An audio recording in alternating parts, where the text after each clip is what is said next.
با افتخار روز تأسیسیابی قوه‌های مسلح جمهوری تاجیکستان، نمایندگان پروکراتورای حربی گارنیزون بختر با افسران و سربازان قسم‌های نظامی ملاقات انجام دادند. ضمن واخوری برآمدکنندگان از تاریخ تأسیس ارتش ملی و رشد آن در زمان صاحب استقلالی مملکت یادآور شده، تاکید نمودند که تأسیسیابی قوه‌های مسلح جمهوری تاجیکستان یکی از مهمترین رویدادها در تاریخ نوین دولتداری به حساب می‌رود. آن دوره برای کشور صاحب استقلال پر از مشکلات و دشواری‌ها بود، اما با تلاش‌های پرزیدنت جمهوری تاجیکستان، پیشوای ملت محترم امامعلی رحمان و عزم و اراده فرزندان صادق وطن، ارتش ملی قدم‌های استوار گذاشته به نیروی با اعتمادی حفظ امنیت دولت و ملت تبدیل یافت. ذکر گردید که امروز قوه‌های مسلح جمهوری تاجیکستان پیوسته تقویت یافته با تکنیک و تجهیزات معاصر حربی تامین گردیده است. همچنین به سطح آمادگی کادرهای نظامی و تکمیل مهارت جنگی افسران و سربازان توجه خاصه ظاهر کرده می شود.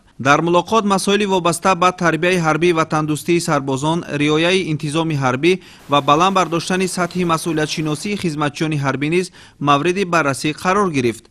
نمایندگان پروکراتورای حربی گارنیزون بختر ضرورت رعایت قانونیت، تأمین حقوق و آزادی‌های حربیان و مبارزه با قانونشکنی‌ها را تاکید نمودند. در قسم حربی ما به نهایت شرایط خوب است. ما با آب و تاب معدن مشغول هستیم، کتاب میخونیم، آمادگی جنگی را میآموزیم. این حال من 6 ماه میشود در قسم حربی 4589 خدمت را ادای برده ایستادم و تصمیم دارم که سربلندانه خدمت حربی را با انجام رسانم.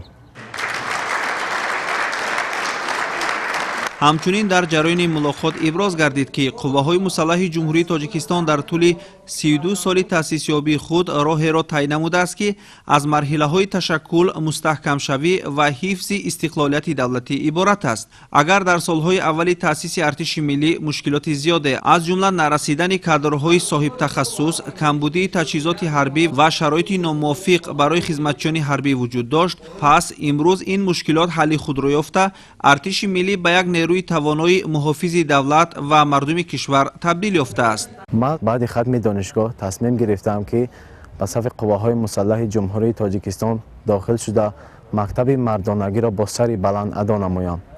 امروز در قسم حربی 0717 خدمت نموده ایستادم و در خدمت شرایط ها خیلی خوب است و با آب و تاب بدن مشغول میشیم و درس تئوری جمعیتی دولتی گذرانده می شود. نمایندگان پروکراتورای حربی همزمان به مسئله رعایت انتظام حربی و اجرای مقررات آیین‌ناموی توجه خاصه ظاهر کرده، تاکید داشتند که سربازان و افسران قوه‌های مسلح باید در همه حالت رعایت قطعی قانون، احترام همدیگر و مسئولیت بلند را در حفظ وطن و ملت سرمشق خود قرار دهند.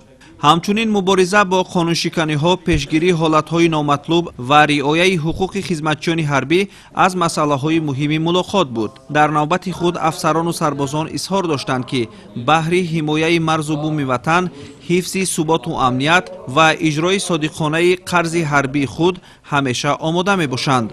امان الله بختیارزاده، عبدالقاهر همراه خانزاده، نمازلی ارگش برای برنامه اطلاعاتی اخبار.